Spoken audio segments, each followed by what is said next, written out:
10 মিনিটের ডেলিভারি বন্ধ করুক এ সমাজ, না হলে আরও কত প্রাণ যাবে, কে দেবে জবাব?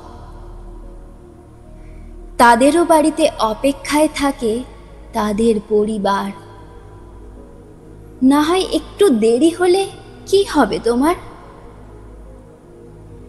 প্রাণটা গেল তাদের এই 10 মিনিটের বাধায়। মধ্যমগ্রাম সল্টলেকেতে মৃত্যু গাড়ির চাকায়। ঘরে ঘরে খাবার ঠিকই পৌঁছে যাবে সবার, তার পরিবার কি খাবে নেই যে কারোর জানার। ব্যস্ত তখন ফোন নিয়ে সোশ্যালে সবাই ছাড়তে, কে আগে ভাইরাল হবে তার ভিউজ বাড়বে। 10 মিনিটের বাধা পেরিয়ে 30 মিনিট হোক, তবুও যেন দিনের শেষে পরিবারের দেখা হোক।